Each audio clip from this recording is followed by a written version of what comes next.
Oke, baik. Assalamualaikum warahmatullahi wabarakatuh dan selamat siang. Untuk pertemuan hari ini adalah sebenarnya pertemuan untuk materi terakhir ya untuk pergundangan, tapi saya majukan sehingga nanti hari Kamis kita akan melakukan pertemuan terakhir untuk membahas tentang shift kerja.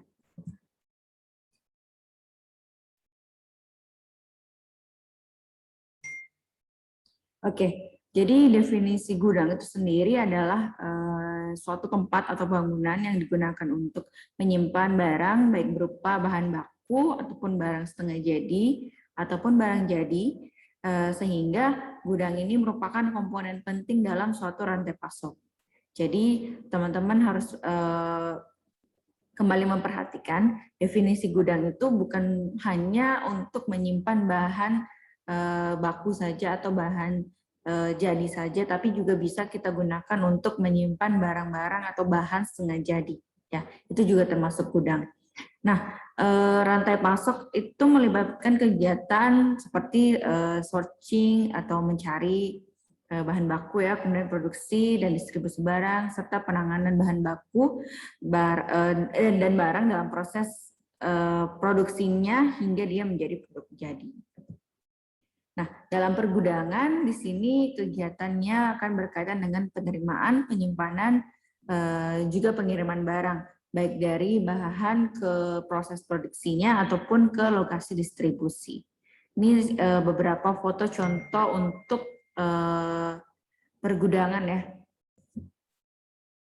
Kemudian untuk pergudangan logistik, jadi macam-macam ya jenis gudang itu, ada yang gudang pemasok, ada yang gudang pemasok, ada yang masuk ke gudang bahan baku, dari gudang pemasok masuk ke gudang bahan baku, kemudian ke pabrik, kemudian masuk ke barang setengah jadi, kemudian masuk ke pabrik lagi. Ada juga dari gudang pemasok ke barang jadi, kemudian ke pusat distribusi, kemudian atau juga dari pabrik masuk ke pusat distribusi, jadi macam-macam. Sampai kita nanti akan menerima di pelanggan ya atau customer. Nah, fungsi gudang ada 5 ya. Yang pertama sebagai terminal konsolidasi. Kalau terminal konsolidasi di sini teman-teman bisa lihat mungkin ya di gambarnya. Di gambar ini kita bisa lihat kalau misalnya ada yang namanya terminal konsolidasi di mana dari pabrik A, B, C ini akan menyimpan barangnya ke gudang yang sama, kemudian nanti barangnya tersebut akan dikirimkan ke pelanggan. Jadi tergantung pelanggannya mau barang A, B, C atau ini ya, pelanggannya di sini akan menerima semua produk dari pabriknya. Jadi dari produk A, B, C itu akan diterima semua. Itu namanya terminal konsolidasi. Nah, kalau misalnya yang selanjutnya, nah bisa teman-teman lihat ya. Jadi ini pusat distribusi. Ini mungkin yang paling banyak kita temukan ya, teman-teman kalau misalnya di kegiatan sehari-hari. Jadi mulai pabrik A, masuk ke pusat distribusi, kemudian masuk ke pelanggan A, kemudian pelanggan X, pelanggan Y, kemudian pelanggan Z. Nah, seperti itu. Ini mungkin lebih paling familiar, teman-teman. Kemudian ada lagi yang namanya operasi brick bulk. Jadi ketika misalnya satu pabrik memproduksi 100 kilo produk, kemudian nanti produknya ini akan masuk ke gudang, di mana nanti di gudang ini yang akan menyediakan permintaan dari para pelanggan. Misalnya pelanggan X dia cuma butuh 50 kg, pelanggan Y dia butuh 25 kg, kemudian pelanggan Z 25 kg. Itu nanti akan dikirimkan melalui gudang brick bulk-nya ya. Nah, ini gudang in transit mixing. Nah, ini perbedaannya sama yang terminal konsolidasi yang awal. Nah, kalau misalnya terminal konsolidasi yang awal, semua produk itu akan dikirimkan ke pelanggan ya. Jadi produk A, B, C akan dikirimkan ke pelanggan. Tapi kalau interest mixing, di sini dia cuman bersifat sebagai penyimpanan dari pabrik A, kemudian pabrik B, kemudian pabrik C. Nah, sehingga nanti produknya akan ada di sini. Di sini juga bisa dilakukan mixing atau misalnya penambahan ataupun penggabungan antara produk A, B atau A, C dan lain-lainnya sehingga mungkin muncul yang namanya produk D. Sini teman-teman ya. Jadi untuk pengirimannya tergantung pelanggan pengennya yang mana. Misalnya dia pengennya produk A, B, C, dan D. Sehingga kita mengirimkan 4 produk untuk pelanggan X. Pelanggan Y, dia cuma pengen yang produk A, B, dan C. Sehingga kita mengirimkannya 3 produk. Sedangkan pelanggan yang terakhir, dia cuma pengennya A dan C. Sehingga kita bisa mengirimkan 2 produk saja. Jadi tergantung pelanggannya pengen apa. Kemudian ada yang namanya cross docking. Kalau cross docking di sini nanti dia cuman sebagai tempat untuk istilahnya penyeberangan aja. Jadi cepat ya, di sini nanti dia barangnya masuk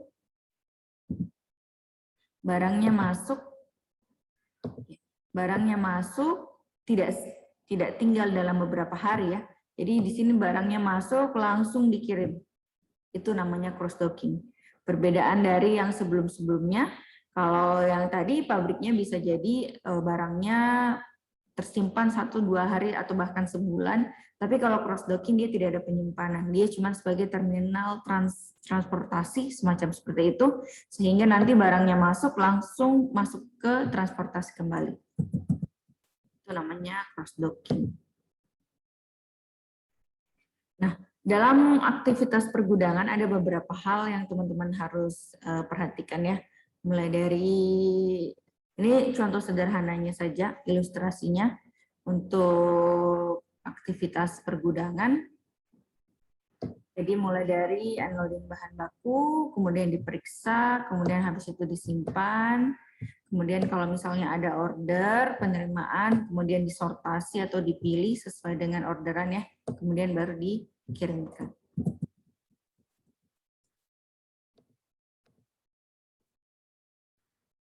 Alur aktivitas pergudangan kurang lebih seperti ini teman-teman ya. Jadi kalau misalnya alurnya itu mulai dari penerimaan bahan baku, ya. Kemudian kita masuk yang ada namanya put away. Nah, nanti saya jelaskan put away itu apa. Kemudian masuk di penyimpanan. Ya. Kemudian masuk di picking. Kemudian ada sortasi, kemudian ada pengiriman. Nah, teman-teman perlu perhatikan sama yang seperti tadi yang saya jelaskan, kalau cross docking dia tidak akan ada aktivitas ini. Tidak ada put away, tidak ada penyimpanan, tidak ada sortasi, tidak ada picking. Kalau dia bentuk gudangnya cross docking, dia nanti bahan baku diterima, kemudian langsung dilakukan pengiriman. Itu namanya cross docking. Ya. Oke, sekarang kita bahas satu-satu. Nah, apa sih penerimaan? Nah, kalau penerimaan di sini tugasnya adalah memastikan dan menjamin kualitas barang ataupun bahan baku yang kita beli itu sesuai dengan dokumen yang sudah diorderkan atau misalnya dokumen yang sudah diminta ya. Kemudian menerima seluruh barang masuk ke dalam warehouse, kemudian melakukan pengecekan transportasi, misalnya dari penerimaan barang di awal gudang menuju ke lokasi penyimpanannya. Nah, untuk manajemen penerimaan barang sendiri di sini ada beberapa hal. Ada yang pertama pengiriman langsung ke tujuan, jadi tenaga kerjanya minim biasanya. Kemudian waktunya relatif singkat, dia lebih mirip dengan proses just in time. Jadi begitu selesai diproses, langsung dikirim. Begitu. Ini biasanya berfungsi untuk mengurangi terjadinya kesalahan ataupun kecelakaan. Kemudian ada juga yang namanya penerimaan terjadwal, di mana nanti optimalisasi penerimaan barang kita ini berkaitan dengan proses loading ataupun misalnya bongkar muat ya. Loading itu bongkar muat barang, kemudian tenaga kerja, kemudian peralatan dan ruang penyimpanannya. Nah, biasanya kalau penerimaan terjadwal dibutuhkan WMS ya. WMS itu semacam aplikasi ataupun manajemen yang terkait dengan internet sehingga kita pengolahan datanya bisa lebih berimbang untuk pengontrol keseimbangan antara penerimaan barang dan pengiriman barangnya. Kemudian ada penerimaan terencana.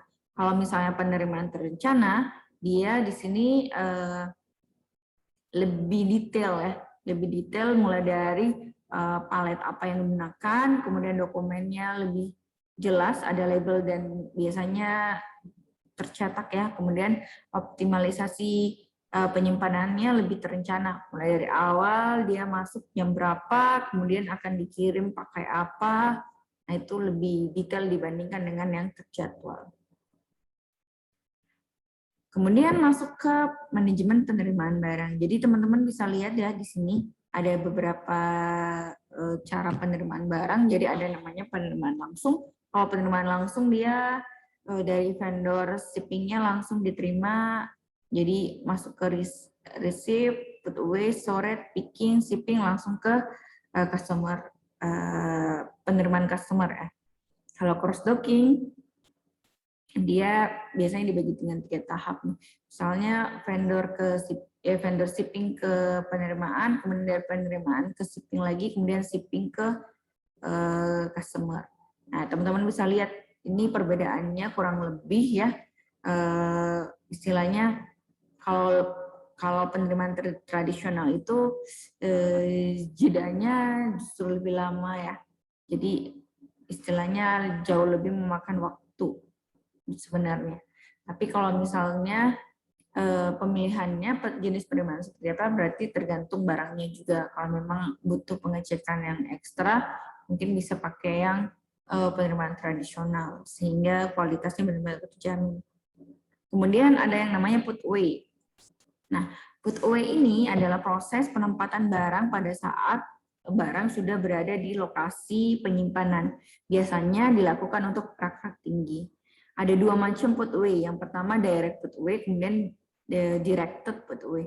Kalau direct put away, dia langsung setelah diterima, kemudian diambil ataupun disimpan.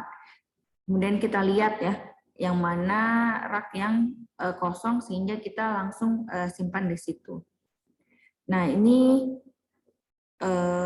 kalau langsung disimpan ini biasanya dia akan mengurangi penumpukan barang dan biasanya tidak ada aktivitas inspeksi atau pemeriksaan. Kalau directed put away, jadi ada sistem yang mengelola ya sehingga nanti memberikan arahan lokasi mana sih yang di lokasi mana produk ini atau bahan baku ini harus kita disimpan oleh operator. Jadi sudah jelas, sudah kita bisa cek lokasinya kalau pakai directed way. Penyimpanan barang ada macam-macam ya.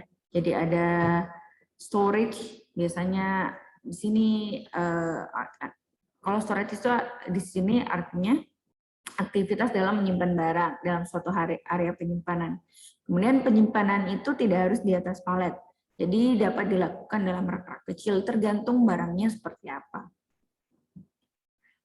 Apa sih gunanya manajemen penyimpanan barang? Pertama adalah kita bisa optimasi produk ya. Jadi berdasarkan karakternya bisa diorder dan dimensi barangnya kita bisa susun dengan rapi. Kemudian barang-barang kecil biasanya dipakai ke bin shelving atau laci atau rak ya. Kalau barang besar biasanya ditumpuk pakai palet ataupun pakai rak. Kemudian kita bisa optimasi ruangan. Jadi kita bisa menempatkan barang-barang terdekat dengan area pengambilannya sehingga waktu perjalanan dalam aktivitasnya lebih produktif gitu ya, sehingga tidak lama gitu. Misalnya saya mau ngambil barang ini, memesan barang ini, kalau memang barangnya istilahnya cepat banyak yang pesan, sehingga itu lebih baik didekatkan di gudang penerima atau area penerimaan, pengiriman. Gitu ya. Kemudian optimasi lokasi, di mana kalau optimasi lokasi sini menempatkan barang yang sangat fast moving ya. Jadi seperti yang tadi saya jelaskan pertama, barang-barang yang sering digunakan atau sering dipesan sebaiknya disimpan di lokasi yang mudah dicari ataupun lokasi yang dekat dengan proses pengiriman, sehingga itu lebih mempercepat alur saja sih. Nah, kemudian ada yang namanya let down replacement. Kalau let down di sini kebalikan dari put away tadi ya. Dia menurunkan barang dari area penyimpanan ke area pengambilan. Nah, kemudian ada yang namanya area pengambilan atau picking. Ini adalah aktivitas menyimpan barang dalam gudang sesuai dengan pesanannya. Jadi dalam supply chain strategi atau rantai pasok dari awal produksi sampai selesai, biasanya area picking itu menyita waktu atau misalnya merupakan area yang paling krusial ya. Biasanya dia menyita waktu 50% dari keseluruhan aktivitas pergudangan. Nah, oleh karena itu kita paling harus memperhatikan manajemen picking ini, di mana kita bisa mengoptimalisasi kemasan. Di sini kita bisa menekan pada produk desain packingnya atau full pallet yang kita pakai ya, jenisnya seperti apa. Kemudian picking dari area penyimpanan ini menghindari perjalanan panjang dari ruang. Jadi kalau misalnya sama kayak tadi, kalau barang yang sering dipakai, untuk meminimalkan waktu dan ruang, kita letakkan paling dekat dengan area pengiriman. Kemudian biasanya dia menyederhanakan tugas picker, jadi perjalanan dari ke rak satu atau lokasi satu sampai lokasi lain, cara mengambil produknya atau menyimpan produknya dipermudah, sehingga nanti kalau kita mau ambil gampang ya. Kemudian bagaimana cara ke akses gudangnya, kemudian menyederhanakan dokumen, dia juga bisa mengemas barangnya yang mau diambil dengan lebih baik, dan pencarian lokasinya sebisa mungkin lebih baik lagi kalau misalnya sudah terkoneksi dengan internet. Jadi kalau misalnya mencari barang apa, sudah tersedia, kuantitasnya berapa, jumlahnya berapa, kemudian berada di rak apa, itu bisa memudahkan proses pengambilan atau picking. Nah ya, kemudian aktivitas selanjutnya adalah packaging atau pengemasan ya. Ini adalah aktivitas pergudangan yang dilakukan terhadap barang yang akan dikirim agar prosesnya nanti atau barang tersebut aman dalam saat proses pengiriman. Tujuannya jelas untuk penghematan lah, jangan sampai ada refund ataupun reject dan komplain dari customer. Kemudian ada yang namanya sortasi. Kalau sortasi di sini dia mengumpulkan barang-barang sesuai dengan tujuan pengirimannya. Jadi kalau misalnya produk A dengan kapasitas sekian, misalnya 100 kilo, harus menuju rute apa saja supaya yang terdekat, sehingga nanti bisa dengan cepat menjangkau customer. Kemudian pengiriman, ini adalah aktivitas mengirim barang dari pergudangan ke pemesan barang. Nah, tipe gudang ya, kalau tipe gudang sendiri ada beberapa ya, yang gudang manufaktur ya intinya ya. Jadi selain yang awal yang saya jelaskan tadi, yang konsolidasi dan lain-lain, ada beberapa juga tipe gudang yang dilihat berdasarkan manufacturing plan-nya. Jadi yang pertama gudang tradisional. Kalau gudang tradisional itu dilakukan untuk menyimpan material utuh atau material bahan baku baru ya, ataupun spare part yang nantinya akan dilakukan dalam proses produksi. Kemudian ada gudang perlengkapan, di mana gudang perlengkapan ini biasanya dilakukan untuk menyimpan atau istilahnya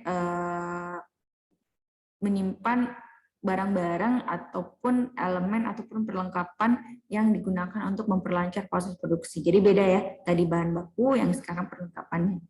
Kemudian gudang pemberangkatan. Nah, tempat ini digunakan untuk menyimpan barang yang telah jadi atau finished good. Jadi memang untuk barang yang sudah jadi, yang sudah siap untuk dikirim. Kemudian ada yang namanya gudang musiman. Jadi gudang ini sifatnya insidental ya. Jadi dibuka ketika memang dibutuhkan.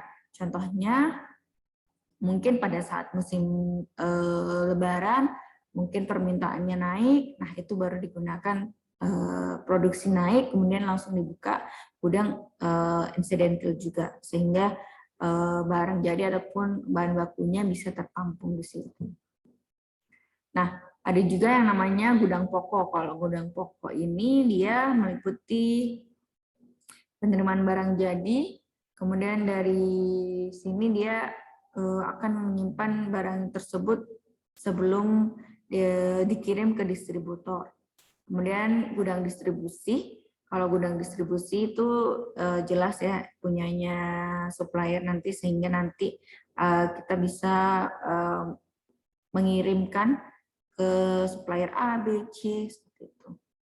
Ada juga yang retail warehouse. Nah, jadi bedanya dengan distribusi yang warehouse, kalau dia yang warehouse, dia akan mengirimkan ke misalnya untuk gas ya, mulai dari distributor Makassar misalnya, kemudian dia akan mengirimkan ke agen yang di Baru, di Bantaeng, kemudian di Pangkep, mungkin seperti itu. Kalau misalnya gudang distribusi, itu adalah gudang yang misalnya berada di Bantaeng, nanti akan mengirim ke toko-toko ataupun bisa langsung customer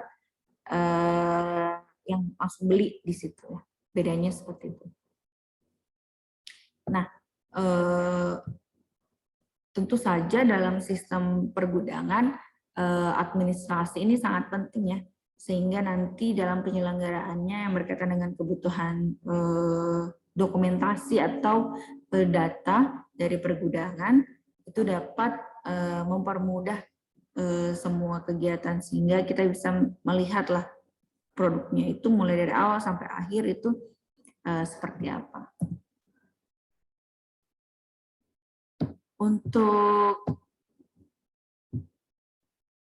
Nah, ini tahapan penyimpanan barangnya kurang lebih sama yang kayak tadi ya. Jadi kita harus melakukan pengecekan barang dulu, kemudian menyiapkan lokasi, melakukan penyimpanan, konfirmasi lokasi, dan legalitas dokumen. Itu yang paling penting. Nah, yang tadi WMS ya, yang sudah terintegrasi semua itu biasanya disebut warehouse management system, di mana di sini nanti sistemnya akan digunakan sebagai pengelolaan gudang yang mengatur proses pengiriman. Seluruh proses ini dilakukan dengan suatu sistem, sehingga mulai dari yang terkomputerisasi ya, sehingga mulai dari jenis palet, forklift, raknya sudah bisa dipastikan sebelum barangnya malah datang, biasanya seperti itu. Nah, untuk dalam manajemen gudang ada konsep yang bisa kita terapkan ya, yang biasa disebut dengan 6S Lean Manufacture.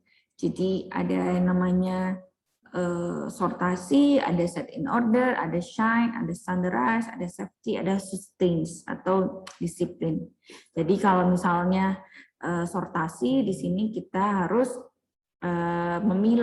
memilah barang-barang mana yang akan kita gunakan dan yang mana yang tidak kita gunakan dalam proses pergudangan, sehingga sebisa mungkin yang ada di meja kerja kita ataupun yang berada di area kerja kita adalah barang-barang yang betul-betul kita gunakan. Kemudian set in order ya. Kalau set in order ini kita harus menjaga sehingga barang-barang yang kita gunakan itu berada di tempat yang sesuai. Misalnya gunting, kita butuh gunting mungkin digantung di depan, atau misalnya butuh bolpen di tempat bolpen, sehingga kita tidak ketika mau menggunakan kita tidak mencari-cari lagi. Kemudian shine itu adalah menjaga kebersihan area kerja ataupun meja kerja. Jadi kalau misalnya sebelum dan setelah bekerja sebaiknya dilakukan istilahnya menata kembali meja sebagaimana sebelum kita datang supaya barang-barang itu tetap berada di tempatnya. Kemudian standardize. Jadi di sini kita harus istilahnya memaintain atau menjaga agar apa-apa yang ada di area kerja itu sesuai dengan SOP ataupun sesuai dengan kondisi yang seharusnya kita gunakan. Kemudian yang paling penting juga safety. Nah, kita harus melihat barang-barang yang memang misalnya kabel-kabel itu mungkin dirapikan supaya nanti tidak terjadi kecelakaan kerja ataupun kebakaran misalnya, hal-hal yang tidak diinginkan itu juga perlu diperhatikan. Kemudian untuk menjaga keseluruhannya itu tentu diperlukan yang namanya sustain. Jadi hal-hal ini harus dilakukan secara berkesinambungan atau misalnya terus-menerus ya.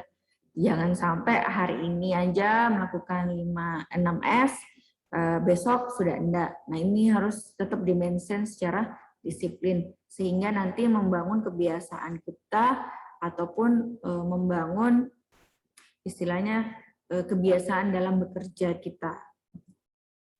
6S ini sebenarnya adopsi dari mekanisme Jepang ya.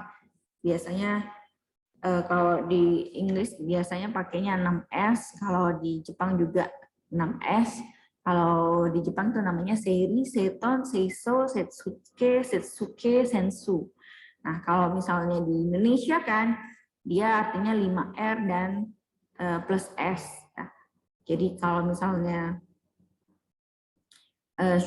Seiri itu ringkas, kemudian set in order ini rapi, shine, resik, standardize, rawat, sustain, rajin, safety, selamat. Gunanya apa sih? Kita melakukan konsep 6S di dalam area kerja ataupun terutama di gudang ya. Nah, kalau misalnya manfaatnya sendiri, biasanya lebih meningkatkan efisiensi kerja, kemudian lebih menghemat waktu, kemudian mengoptimalisasikan workflow ya. Jadi alur kerjanya kita bisa jadi lebih cepat, kemudian meminimalkan terjadinya istilahnya pemborosan, baik pemborosan waktu maupun pemborosan gerak ya. Kemudian meningkatkan kualitas, terutama kinerja dan lain-lain.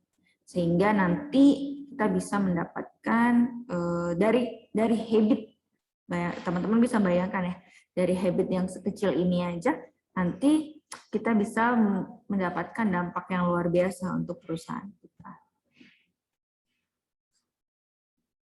Oke.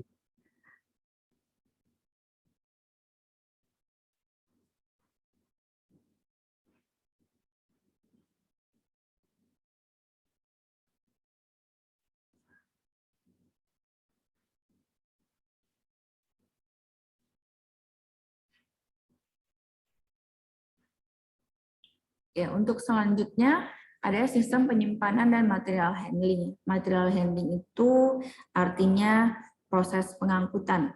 Oke. Di dalam sistem penyimpanan ada beberapa klasifikasi barang yang bisa teman-teman pakai nanti ya. Yang pertama stacking, bisa ada yang namanya block stacking, ada stacking frame ya. Kemudian ada yang namanya pallet. Nah, tadi mungkin teman-teman bingung pallet itu apa sih? Ya, nanti kita jelaskan di sini. Kemudian ada namanya less than pallet load, ada rak, ada bin, ada shelf. Jadi kalau untuk barang-barang kecil biasanya disimpannya di situ. Nah, stacking atau block stacking di sini adalah pallet ditumpuk dengan ketinggian tertentu sehingga berdasarkan kriteria di sini berat produknya dan tinggi tumpukan bisa tinggi ya, atau misalnya memungkinkan terjadi penyimpanan seperti itu. Biasanya untuk metode block stacking ini digunakan untuk yang metode LIFO. Jadi last in, first out. Kemudian untuk stacking frame, nah ini teman-teman bisa lihat gambarnya ya. Jadi ada kayak frame-nya gitu di bingkainya di samping-samping. Jadi di sini tumpukan palet diberikan kerangka dan dapat dipasang atau dipindahkan jika diperlukan. Kemudian tumpukan yang diberikan kerangka ini memungkinkan palet ditumpuk dengan ketinggian tertentu. Sehingga ketika palet harus disimpan, ini biasanya sangat berguna kalau misalnya paletnya disimpan saja tanpa ditumpuk. Maksudnya bisa tetap berada di situ ya. Karena sudah ada frame-nya. Beda sama yang tadi. Ini karena tidak ada frame-nya, sehingga kalau misalnya memang tumpukan di atas, paletnya sudah tidak dibutuhkan, itu dia bisa ditaruh di situ. Nah, ini contoh-contoh palet load ya. Ada selective, ada FNA, ada drive-in, ada double deep, ada palet live storage, ada pushback racking. Kalau palet load ada mobile, automatic storage, rack support cleaning. Nah, ini kita bahas satu-satu kok. Nah, untuk palet load, ya jadi paling banyak digunakan ini biasanya ya. Kemudian dia biasanya dipakai untuk FIFO, ya first in, first out ya. Kekurangannya biasanya dia memerlukan ruangan yang luas, karena harus ada lorong ya, sehingga dapat atau forklift-nya itu bisa masuk untuk mengambil barangnya. Gitu. Nah, beda dengan double dip. Kalau double dip dia di sini raknya disediakan dengan formasi 2 palet load per lokasi ya. Jadi beda ya. Ini tadi 1, ini 2. Kemudian biasanya dibutuhkan forklift khusus yang dapat mengambil palet ke lokasi kedua dari lorong. Kemudian kapasitasnya jauh lebih besar. Ini teman-teman bisa lihat di gambarnya ya. Mudah-mudahan bisa mengilustrasikan perbedaannya. Nah, ini double dip. Kalau yang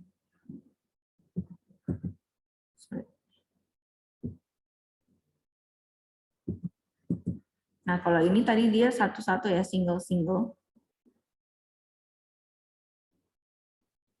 Oke. Di sininya 1 single.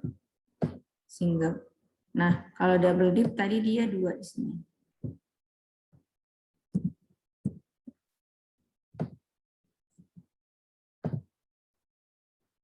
Oke, saya rasa jelas ya dari segi gambar. Mudah-mudahan teman-teman bisa memahami.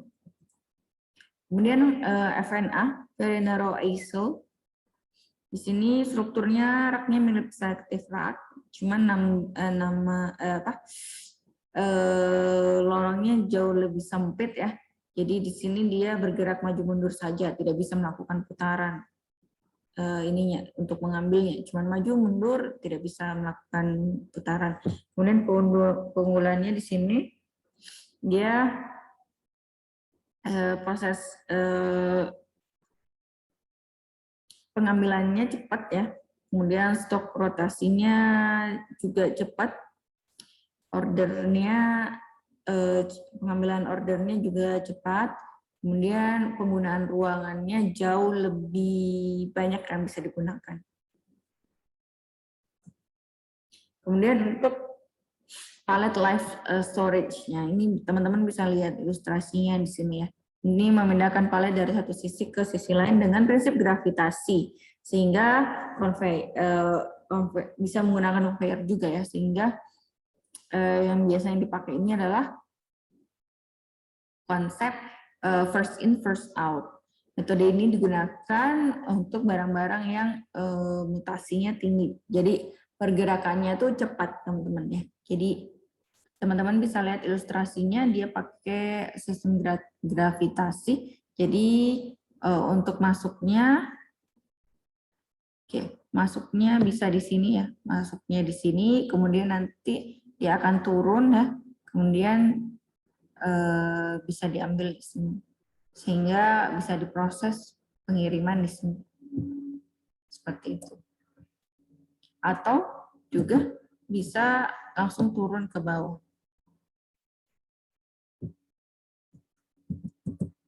Itu dia pakai sistem gravitasi. Kemudian ada drive-in. Kalau di sini biasanya kelanjutan dari double dip ya. Tapi misalnya, tapi perbedaannya di sini terdapat jalan untuk forklift, sehingga dapat digunakan untuk stok yang bergerak cepat juga. Biasanya digunakan untuk barang-barang non selektif atau non rotasi. Jadi istilahnya tidak banyak pilihan barangnya. Kemudian untuk kapasitas penyimpanannya jauh lebih besar, kemudian menggunakan rel biasanya ya. Kemudian metode ini hampir sama-sama backstacking sebenarnya, cuman di sini kebanyakan lebih menggunakan LIFO, last in first out. Oke. Untuk pushback racking, di sini paletnya dimasukkan ke rak-rak yang akan mendorong palet tersebut yang telah disimpan sebelumnya ya. Jadi teman-teman bisa lihat di penyimpanannya. Jadi ini akan mendorong ini ya, mendorong produk yang sebelumnya disimpan sehingga dia mundur ke belakang.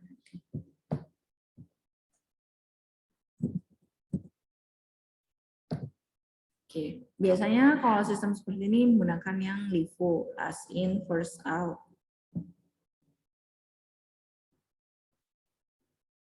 Nah, yang perlu diperhatikan dalam melakukan penyimpanan barang adalah berat.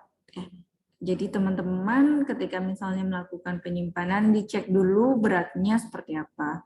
Yang paling bagus adalah produk ataupun barang bahan baku yang disimpan, kalau yang paling berat itu disimpan yang paling bawah, sehingga nanti raknya kuat menopang seperti itu. Jangan sampai yang 10 kg teman-teman simpan yang paling atas, itu berbahaya. Kemudian untuk produk-produk kecil ya, bisa pakai pick modul, bisa multi-tier ataupun yang lain. Ini contohnya pick modul ya. Jadi kayak rak-rak untuk dari karton dengan barang-barang yang misalnya kuantitasnya kecil untuk mengakomodasi FIFO ya, first in first out. Biasanya juga disebut karton life storage. Ini salah satu cara menyimpan barang. Kemudian bisa juga pakai shelf atau sekat-sekat gini ya. Jadi istilahnya rak yang punya laci-laci seperti ini, ataupun ruang-ruang yang ada sekatnya, sehingga biasanya berupa rangka. Ini untuk barang-barang yang berukuran kecil. Kemudian ada bin drawer, ini untuk menyimpan barang-barang kecil. Bedanya kalau yang ini tadi dia berupa rak saja, kalau ini dia kayak laci. Kemudian multi-tier storage-nya ada beberapa hal ya. Di sini teman-teman bisa lihat ini perbedaan yang tadi ya. Kalau misalnya penyimpanannya dia 2 rak, berapa jaraknya dan lain-lain, teman-teman bisa lihat di sini. Kemudian palet. Nah, ini jenis-jenis palet ya. Ada yang dari kayu, ada yang dari plastik. Nah, bisa teman-teman sesuaikan sama kebutuhan nanti. Jadi ada beberapa jenis. Biasanya ini penggunaan palet sangat efektif untuk pemindahan barang ya. Yang harus diperhatikan tentu saja pertama bebannya, kemudian ketinggian tumpukan, kesesuaian dengan barang, kemudian kesesuaian jenis raknya seperti apa. Kemudian pemilihan jenis paletnya berdasarkan material, ukuran, apakah dia two ways atau four ways. Nah, contohnya dalam penyimpanan menggunakan palet, teman-teman bisa lihat ada yang namanya underhang. Biasa kalau underhang ini teman-teman bisa lihat di sini ya. Jadi barangnya itu terlalu kecil dibanding dengan paletnya, sehingga ada kelebihan di sini. Nah, kalau misalnya di sini biasanya dapat mengakibatkan pemborosan penyimpanan barangnya. Yang tadinya kita bisa pakai untuk sesuatu di sini, tapi malah kepake untuk sisa raknya saja, paletnya saja. Kemudian ada juga yang namanya overhang. Dia dapat mengakibatkan kehilangan ruang penyimpanan juga. Bisa juga ini berdampak ke barang yang disimpan ya, karena dia kelebihan. Jadi barangnya tuh lebih, istilahnya lebih besar dibanding dengan raknya.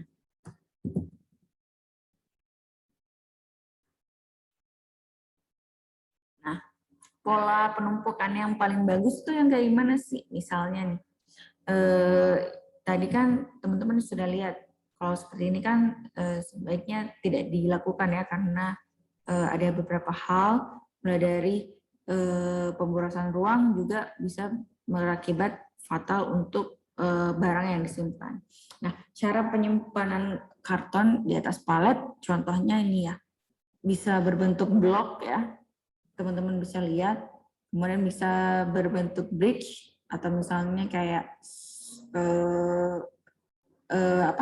dinding ya, atau papan batu bata, biasanya dia disusun seperti ini. Kemudian nih batu bata biasanya dia disusun seperti ini. Kemudian row atau sesuai dengan baris ya, agak berbeda dengan blok ya. Kalau blok dia sama, ini agak berbeda. Kemudian ada yang pinwheel, jadi dia berbentuknya kotak-kotak gitu. Ini kotak. Nah, itu bisa teman-teman pakai untuk pola penumpukan karton. Nah, di sini kemudian saya akan menjelaskan apa saja sih alat-alat yang biasa digunakan dalam material handling atau proses dalam pemindahan barang. Nah, material handling sini adalah ilmu tentang pemindahan, penyimpanan, pengamanan, dan pengontrolan barang. Biasanya menyediakan material yang tepat ya, tentu saja pada jumlah yang tepat, kemudian kondisi yang tepat, di tempat yang tepat, pada posisi yang tepat, dan pada susunan yang tepat, juga ongkos yang tetap, dan metode yang tepat. Ya, jadi seperti itu. Nah, prinsipnya misalnya right material. Jadi material yang disediakan itu harus sesuai dengan yang sudah dipesan dari bagian produksi, sehingga dapat dilakukan ataupun digunakan material atau peralatan yang tepat juga untuk istilahnya pemindahan materialnya.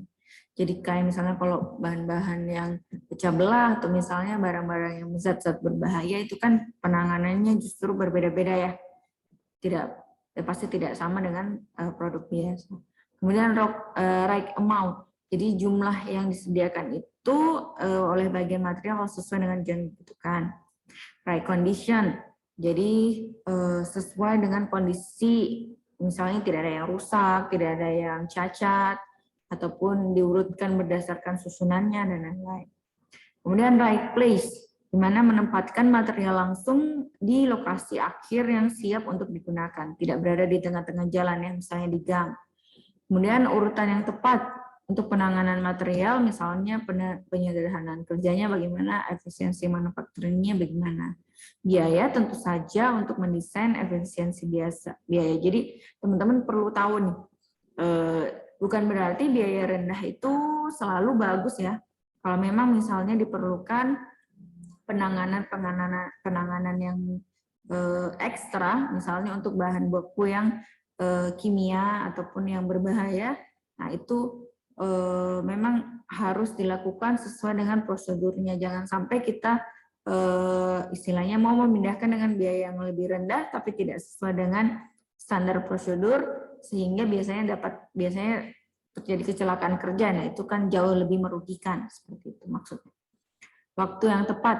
Di sini pengiriman tepat jika proses material handlingnya dalam pabrik juga menggunakan peralatan yang sesuai, sehingga istilahnya kalau misalnya mau mengirim menggunakan forklift ataupun menggunakan conveyor, disesuaikan sama produknya seperti apa, sehingga pas nyampe juga waktunya cocok, tidak lama.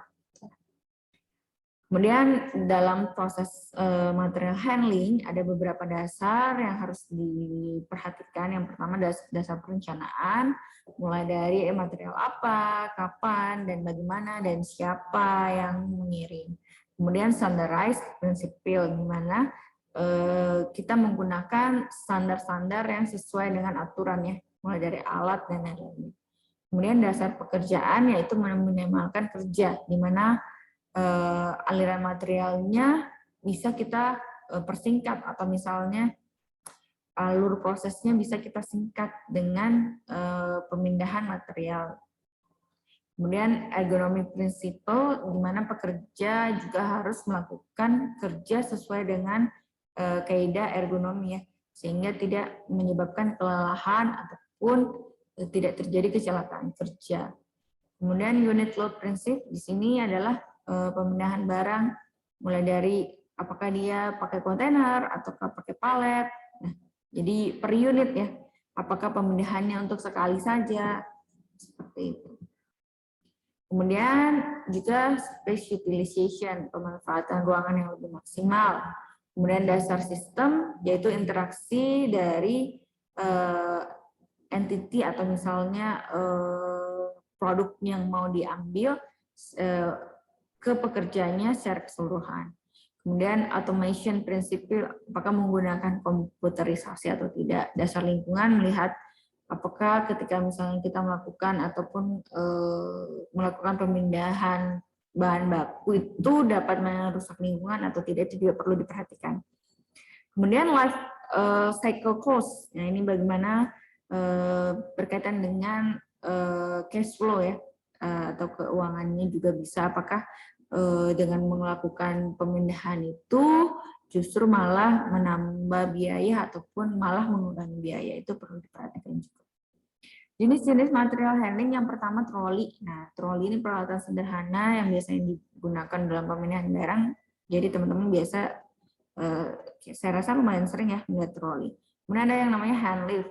Peralatan ini biasanya dilakukan pada lokasi tertentu untuk memindahkan muatan barang yang jaraknya dekat saja dan beratnya 3-5 ton. Kemudian ada yang namanya walkie. Walkie ini dapat memindahkan lebih dari 5 ton, ya, dengan jarak yang lumayan jauh. Tapi dia untuk berputar atau manuvernya, dia menggunakan atau memerlukan luas wilayah yang jauh lebih banyak. Kemudian forklift. Kalau forklift biasanya muatannya 1,5 ton sampai 10 ton. Ketinggiannya biasanya 7 meter. Jaraknya biasanya 50 meter, ya, dan biasanya kalau mau berputar dia membutuhkan 2-4 meter. Dia bahan bakunya biasanya diesel. Ada juga yang menggunakan baterai. Kemudian pallet trunk. Nah, di sini biasa bergerak secara vertikal saja, ya, sejauh 4,5 meter dengan operatornya berdiri. Nah, perlu diperhatikan di sini operatornya berdiri. Kemudian area manuvernya relatif kecil, ya, 2,8 meter untuk berputarnya. Jadi ini biasanya cocok untuk gudang-gudang kecil. Kemudian turun trunk. Nah, ini peralatan yang digunakan untuk mengambil barang pada rak yang penyimpanan atas biasanya. Kemudian daya muatnya 1 ton dengan ketinggian 5 meter.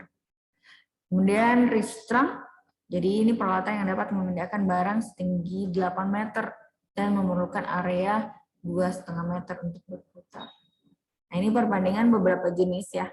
Dari forklift trunk, reach trunk, kemudian counterbalance trunk, operated trunk. Ya, nanti teman-teman bisa lihat memang kalau misalnya mau membutuhkan barang seperti ini, yang mana yang paling sesuai.